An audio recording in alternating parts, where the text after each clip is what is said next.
So I caught this segment on ESPN's First Take with Stephen A. Smith, Jay Williams, and Molly Karam. They're going to be discussing Ja Morant or Giannis Antetokounmpo, which I think is kind of a weird segment in itself. I haven't really been watching First Take as of lately. I don't really think it compares to the shows on FS1. I feel like those shows are ran a lot better. The debates are a lot better, a lot more interesting. And ESPN is just a little too vanilla for me, and it's a little too liberal, a little too PC for me.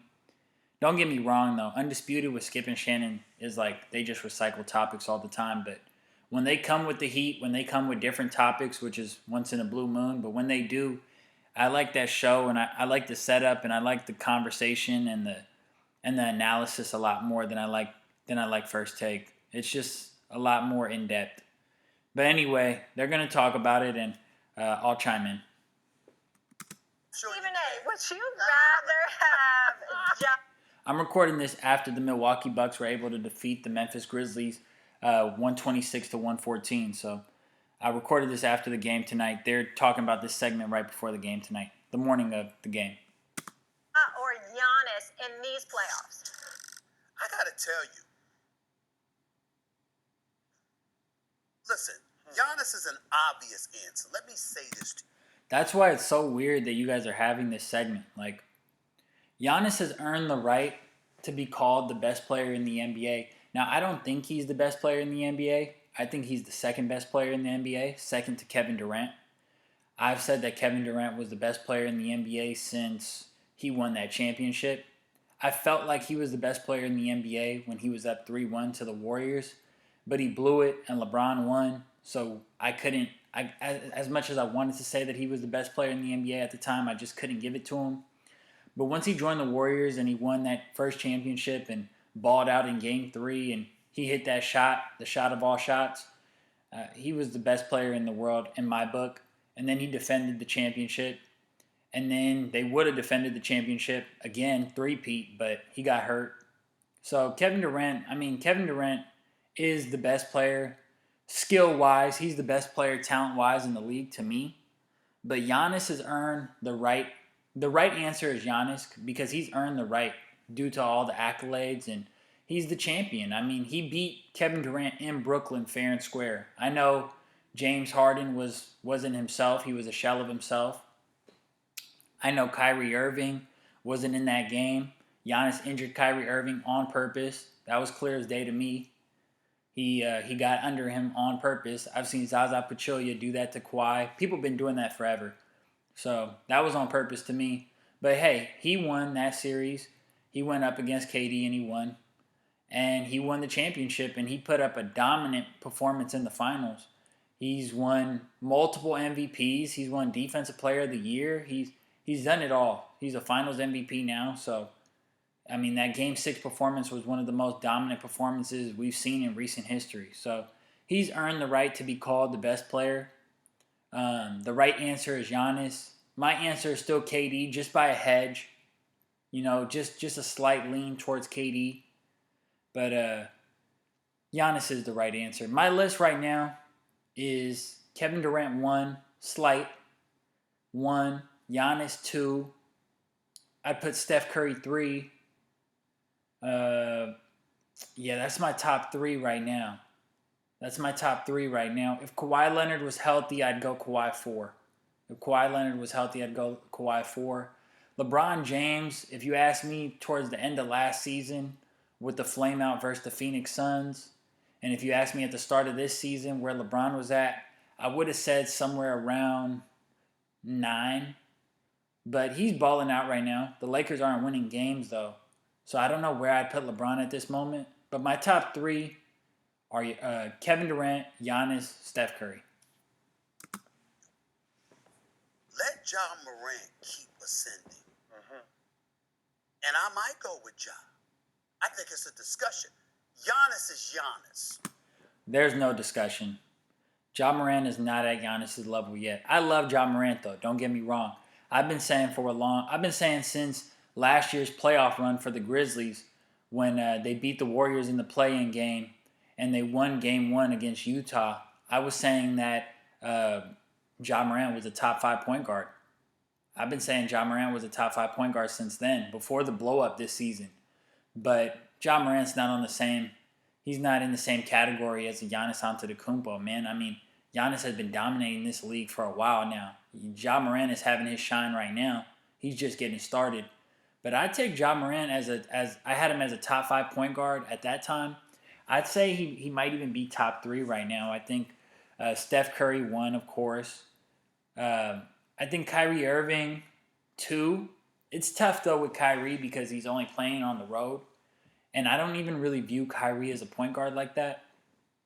I think of Kyrie more as kind of like a combo guard. He's really a 2. James Harden runs the point in that offense. Even when he was in Cleveland, LeBron ran the 1 more so, and Kyrie was on the wing. So I don't think of Kyrie as a point guard, but he's listed as a point guard. And when it matters most, I take Kyrie over Ja Morant. So I guess Ja Morant would be 3 on my list. I don't look at Luka as a point guard. James Harden, I get it. He runs the 1, but I still look at James Harden as a shooting guard. Who else? I take Ja Morant over Trae Young. I say that confidently. I take Ja Morant over Chris Paul. I just think Ja Morant can score a lot better than Chris Paul can. I think Ja Morant can defend a lot better than Chris Paul can at this moment. And I think Ja Morant, at this moment, I mean, Ja Morant is clutch. Ja Morant shows up when it matters. And Chris Paul has been flaming out. Chris Paul's always flamed out in his career. He's the biggest choke artist in the NBA right now. Him and Doc Rivers, they're the biggest choke artists in the NBA right now. So I take Ja Morant as a top 3 point guard, and I take Giannis as a top 3 player. So they're not in the same. They're not in the same tier. But Ja Morant is ascending. I love Ja Morant's game. And I get that. And he's the reigning Finals MVP, reigning champion. He's a former league MVP, defensive player of the year. I mean, the guy's phenomenal. I get all of that. Giannis is Giannis. But we don't know what the hell Ja gonna be. And see, I will confess to you, I'll give you something to laugh about. Because I've been going through it emotionally. Yeah, I've been watching it. So the question, Stephen A., the question is, who would you rather have now? Who would you rather have now? And you notice Stephen A. doesn't really give any like stats or any analytics, or he doesn't really give any in-depth info. Stephen A., they're working him to the fucking grave at ESPN. They got Stephen A. doing everything over there ever since he signed that contract. Before he signed that contract, the work that he had to put in to get that contract, they got him doing everything there. And I just don't think Stephen A. has the time to really do his homework. Like, yeah, Stephen A. has inside sources and information that guys like me online don't have access to, but Stephen A. doesn't put in the homework that guys online like me do. So, like, he doesn't put in the homework that his colleagues do because he just all over the place, you know? And there's so many segments where it's clear that Stephen A. just doesn't know what he's talking about. And I think Stephen A. has kind of mastered at this point how to like freestyle on TV. So he just gets up there and he says things that he knows are gonna kind of land, and he talks, and you know he has that whole persona and the whole little Stephen A. vibe where he be yelling and shit. It's a clown show. With my Knicks, and let me tell you, this is what I can't stop thinking about. I'm just gonna throw myself on the guillotine. I think about Steph Curry, and all I keep thinking about over the last few months is New York Knicks had the 8th pick, 2009, and he went 7th. What does that have to do with anything? Like, you guys see what I'm talking about? Like, what is he talking about right now? The conversation is Ja Morant or Giannis Antetokounmpo, and he's talking about Steph Curry not getting drafted to the Knicks. You can't make this shit up. The reason why I keep thinking about that is because all these recent 30-point performances by R.J. Barrett got everybody excited. We've never confused him with Ja. New York Knicks had the 3rd pick. Okay. I see where you're going. The Knicks missed guys just by 1 pick. I get it. Ja Morant is a lot better than R.J. Barrett. I was never sold on R.J. Barrett. Everybody was just talking big R.J. Barrett hype coming out of Duke. I never really saw it. Every game that I watched when he was playing at Duke, it felt like he would go like 5 for 15 or something like that. He plays too stiff. He plays way too stiff. and his jumper isn't reliable enough. Morant goes number 2. I mean, you can't make this up, okay? And then when you couple that with that damn Phil Jackson, great, phenomenal coach, but just garbage as a Knicks executive, sitting up there, I'm on New York radio screaming at the world. Donovan Mitchell to the high heavens. He grabs Frank Ntilikina. And The he's out here too, the Donovan. R.J. Barrett draft. As much as I like R.J. Barrett, and I'm proud of him because he started using his right hand, remember, we couldn't get the number. That dude never goes right. R.J. Barrett never goes right. Pick. We fell at number 3. Who was the dude on the air saying, Darius Garland out of Vanderbilt, this brother can play. I mean, we can New do York this. Knicks need a How many decades No, can we do this right now? Darius Garland is a boy. I don't really remember Stephen A. saying that. If he did say that, Darius Garland is a boy. I'd take Darius Garland over R.J. Barrett. See, I hear you. No, I wouldn't know. But nobody was really saying that out of the draft. Like, people were debating R.J. Barrett going number 2. R.J. Barrett, at one point they were saying R.J. Barrett was better than Zion. So, the Knicks weren't going to draft. When you look at that, when you know that Knicks fan base, they weren't going to draft Darius Garland out of Vanderbilt when R.J. Barrett's on the board. New York would have went up in flames. So, can't really get mad at them with that. It's all there. I was saying all that. And everybody like, oh, Steven, shut up. Yeah. Steven, shut up. And they just dismissed it. And I'm watching all of this now. And damn it, Jay, it hurts. It hurts. You were in perpetual it purgatory. hurts because I look at John Morant. Could you imagine if he was at the Garden? Could you imagine if John Morant was at Madison Square Garden every night? Yeah. Do you understand? They would be raw. If the Knicks had John Morant, they would be raw. The Knicks have a problem at point guard. Kemba Walker ain't it. I could have told y'all Kemba Walker ain't it. Kemba Walker can't defend the position. Kemba Walker doesn't shoot at a high enough clip to offset the fact that he can't defend at the position. And Kemba Walker's never really been a facilitator. Now, Kemba Walker in his prime a couple years ago, before injuries, Kemba Walker, when he had that extra step, when he had that quick step, yeah, he was a killer. He could go off for 30 any given night, but, Kemba, I could have told y'all Kemba wasn't going to work. Kemba, last season with the Boston Celtics, was one of the worst players in the NBA. I know that sounds like a hot take, but I watched a lot of Boston last season, and he was one of the worst players in the NBA. He could not defend a lick. He's too small to defend a lick, and he was shooting terrible. I mean, he actually shot from the top of the key. He was the worst shooter in the NBA from the three-point, top of the key three-pointer. Percentage-wise, he was the worst shooter in the league last season. I remember seeing that. He shot the top of the key three ball at an under 30% clip, taking like a bunch of them. It felt like he jacked them up all the time. So, Kemba Walker, he just kind of ran his course in the league. He's going to get the Isaiah Thomas treatment soon. Just a matter of if he's going to keep bouncing around the way Isaiah Thomas has or if he's just going to hang him up. And how special that would be. And I'm telling y'all right now, I got John Morant as a top 2, top 3 MVP candidate right now. Yeah. Okay? Mm-hmm. Right in that conversation with Giannis. I'm going to throw Joel Embiid in there. Kevin Durant, obviously, and Steph Curry. Kevin Durant is... Yeah, John Morant has to be in the conversation for what he's done. What he's done for his team, coming out of nowhere. DeMar DeRozan has to be in the conversation for what he's done for the Bulls. Early conversation. Now, this is the early conversation. Steph Curry has to be in the conversation, but Steph Curry's kind of fallen off a little bit. Steph Curry, not even a little bit. Steph Curry's shooting has gone down a lot. Ever since kind of a little bit before that record, before he broke that record, a few games before he broke that record, it felt like he was pushing to break the record. And then when he finally got the record, he just continued to... You thought that he was going to bounce back, but he's just continued to be in a funk. And every now and then he has a good shooting night, so you feel like he's going to come back to earth, which for him is being the best shooter in the world. But I don't know, something off with Steph a little bit. I was watching a little bit of film. It looks like when he's landing, his feet are spread apart a little bit more than they normally were. Steph Curry looks like he lost a step a little bit. He got a little bigger. He's been in the weight room. He looks stronger, but he looks a little slower. Maybe he's just getting adjusted to his body, adjusted to his frame.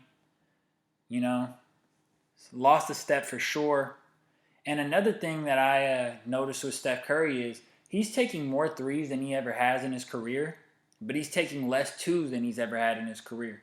So that tells me that, and I watch almost every single Warrior game. I've watched almost every game this season, if not every game. And that tells me that, he's not working that mid-range enough.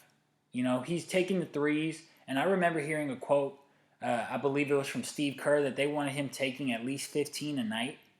And that there was some analytic guy who was saying that he should be taking 23s a night. When you're taking that many threes in a game, it takes a toll on your legs. Like it's hard to even get up that many shots. Like I don't think people realize the fatigue that comes with being a scorer.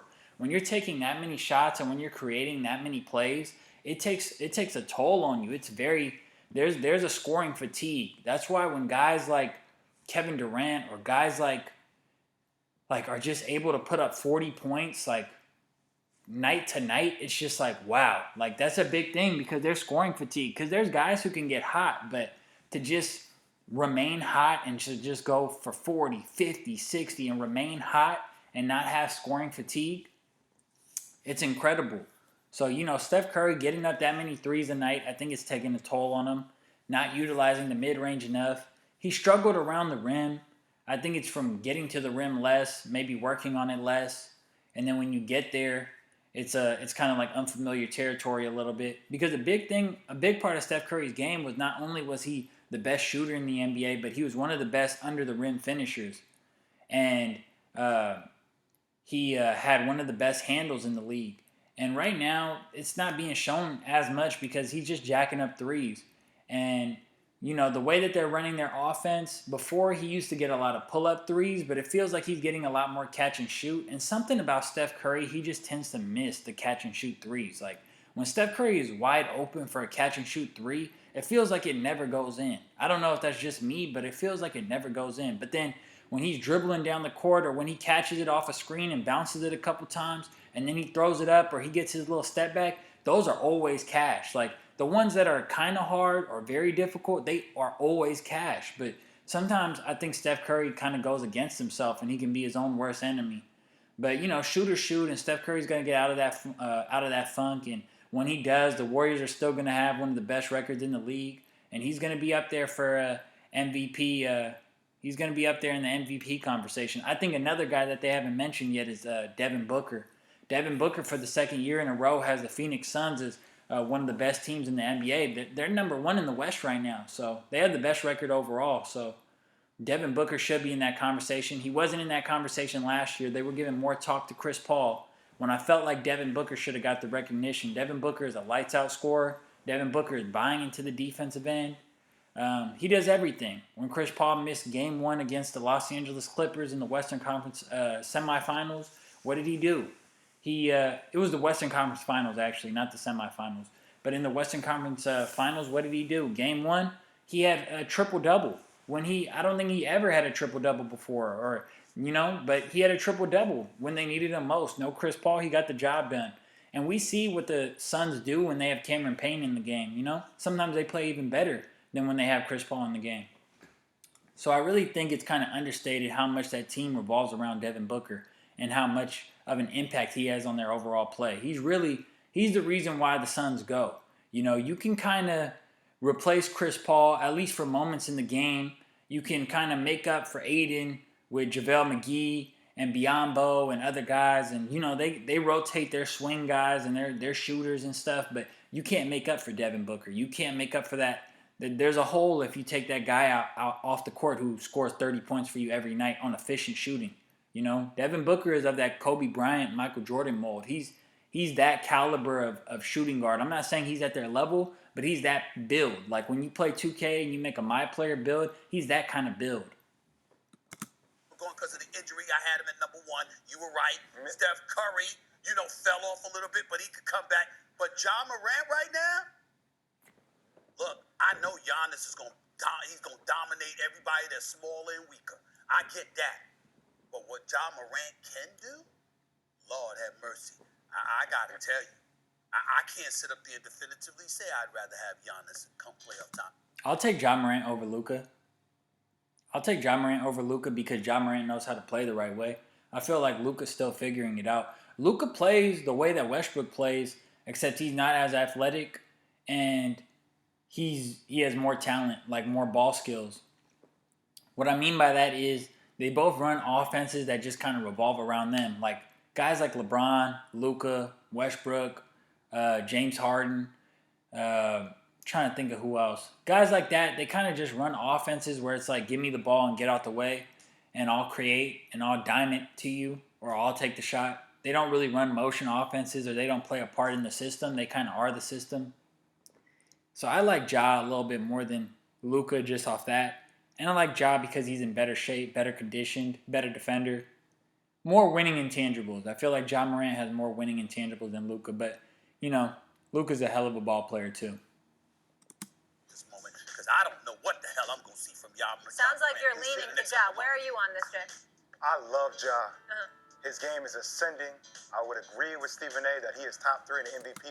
But It's not a question for me right now, though. I'm taking Giannis, and I'm not even thinking twice about it, SA. I'm not. thank you. Like, Jay Williams is crazy as shit. Jay Williams has some of the wildest takes on this show.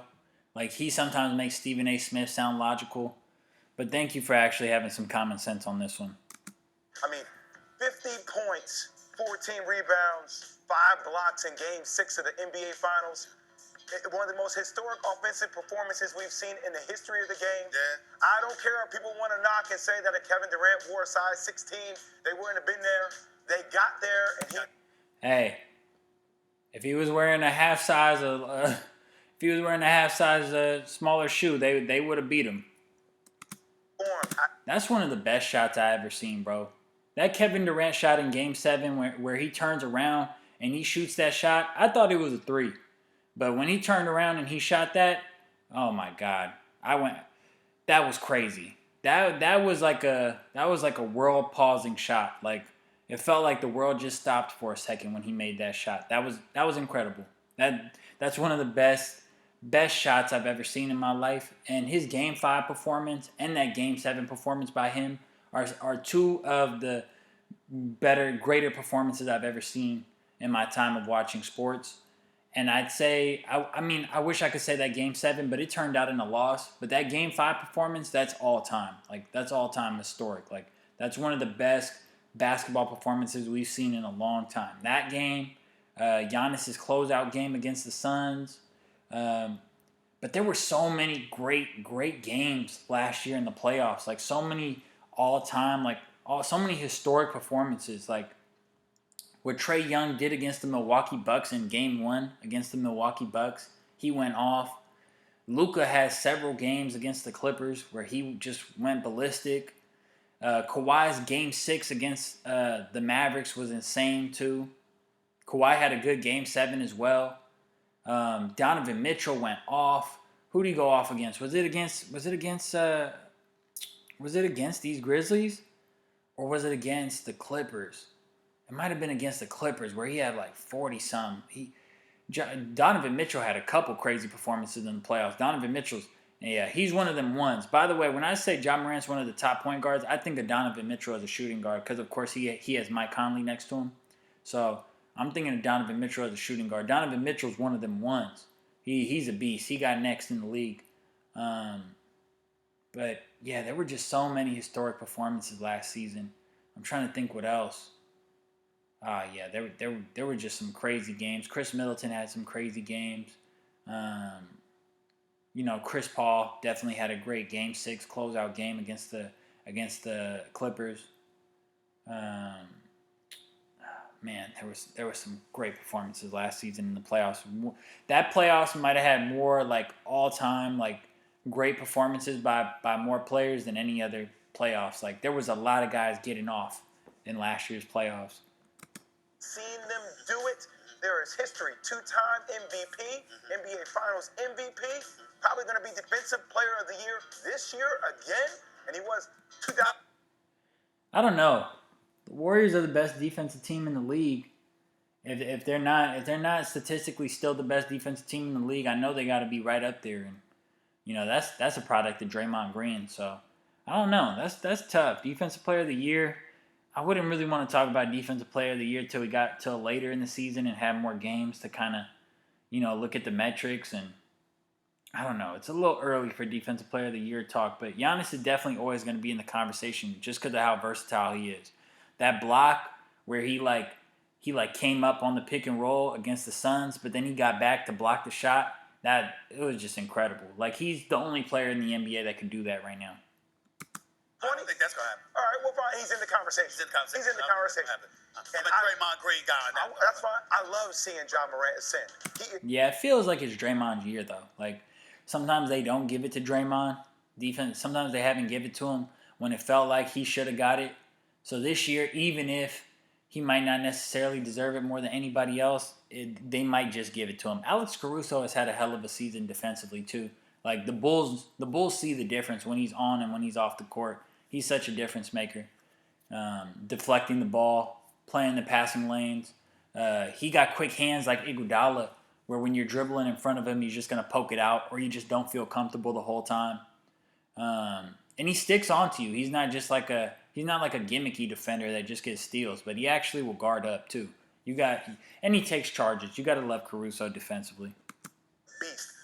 The Lakers are missing Caruso dearly right now too. And I tweeted this too, but I know LeBron would do anything to get Caruso back. LeBron would trade Russell Westbrook for Caruso. I know that sounds crazy.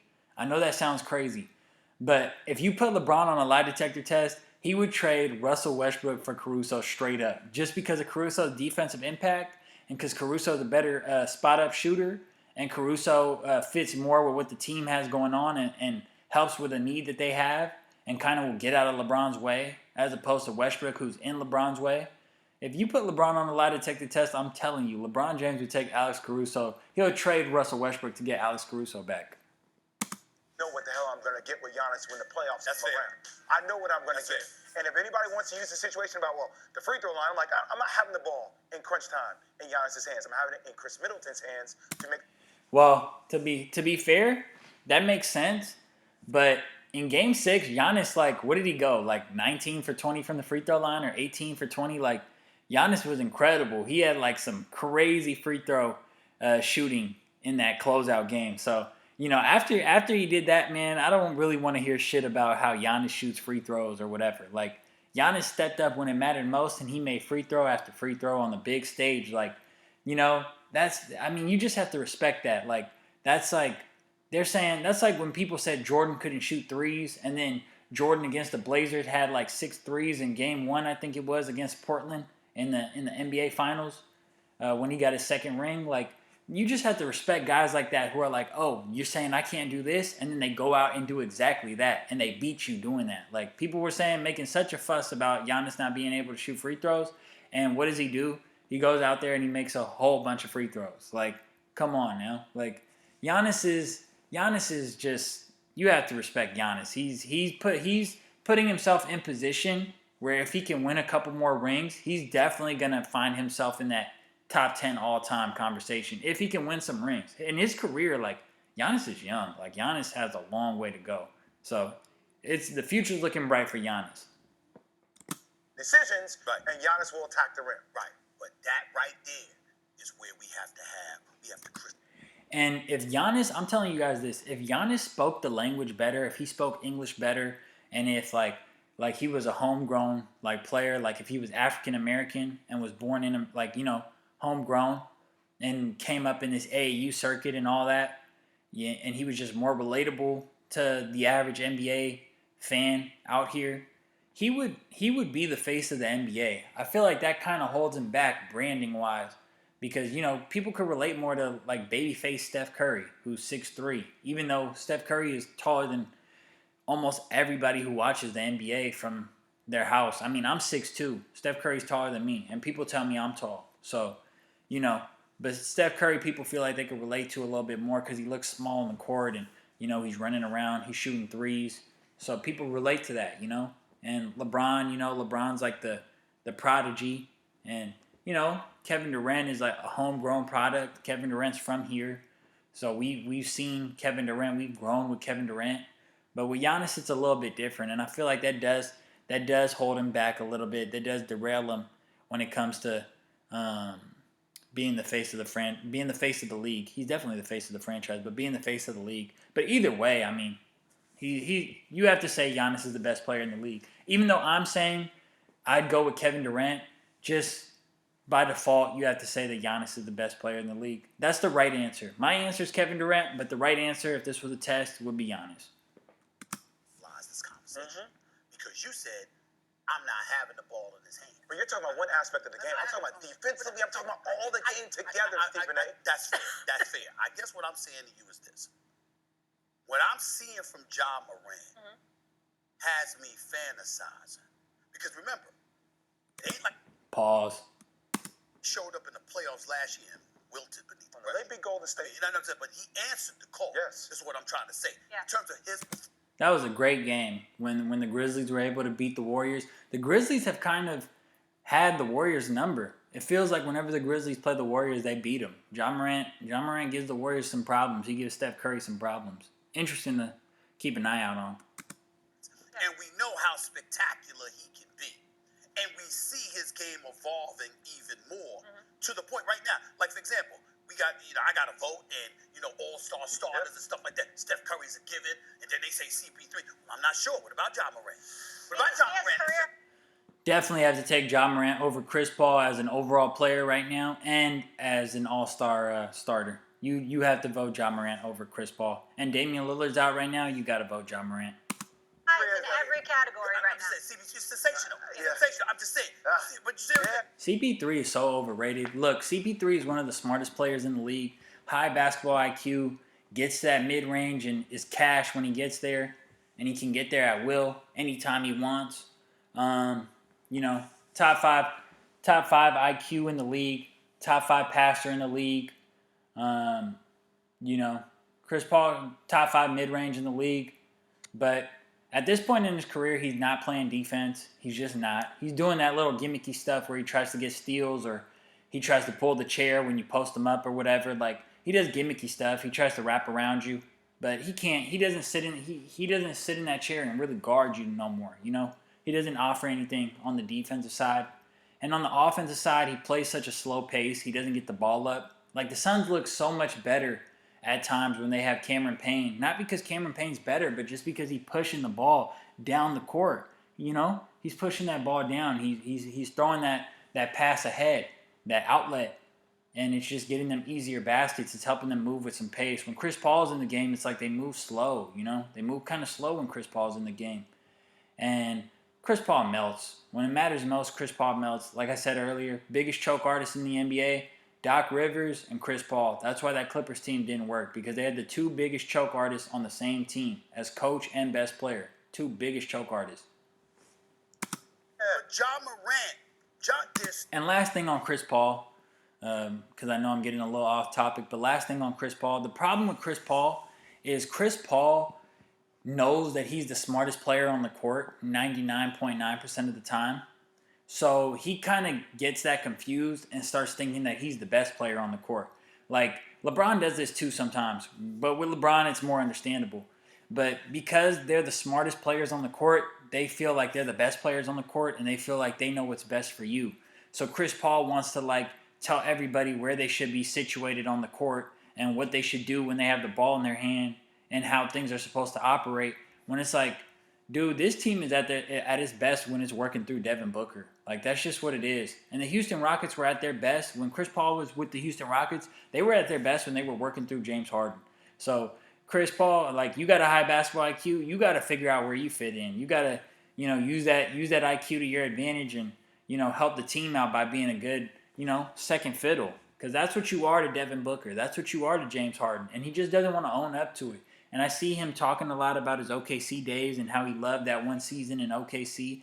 And that's because in OKC, Shea Gilchrist, he doesn't have no say. Like, he doesn't have no pull. When Chris Paul comes into town, it's Chris Paul's team. So, yeah, Chris Paul, of course he's going to like that because Chris Paul has a control issue, Short dude syndrome, but, whatever, the Napoleon complex. But, he has to understand that when he's playing with guys like a Devin Booker, James Harden, you're second fiddle, dude. You're second fiddle. Something isn't unknown element Agreed. about John Morant that can elevate you to a point where you say, like, everybody move the hell out the way. This brother has arrived. Oh, I agree. It's possible that come playoff time, we might be saying that about this brother. See, but you're using words like possible. That's fair. You're And I using get things that. like I don't know, but remember, I agree with you. It's trending in that direction. But remember, when you Exactly. Stephen A. always does that. He starts going into some other shit when the topic of the question is, who would you rather have right now? So stop talking about possible or this or that. This is like a bait. Like, this title is just clickbait. You know that you'd rather have Giannis Antetokounmpo right now. Ja Morant is rising. Ja Morant is on the come up, and that's that. You know, we know. Like I said, I'm recording this after the game that occurred tonight. The Bucks were able to beat the Grizzlies 126 to 114. Both guys put on a show. Giannis had 33, 15, and 7. Ja had 33 points, 14 assists, and 8 rebounds. You know, hell of a game. Two guys that both had hell of a performance. And yeah, man, I mean, it's just that simple. Ja Morant's on the come up, but Giannis got right now. As of right now, like I said, my answer is KD, but quote unquote, the right answer is Giannis. So that's my answer to that. Thanks for watching. Make sure to like and subscribe. Peace.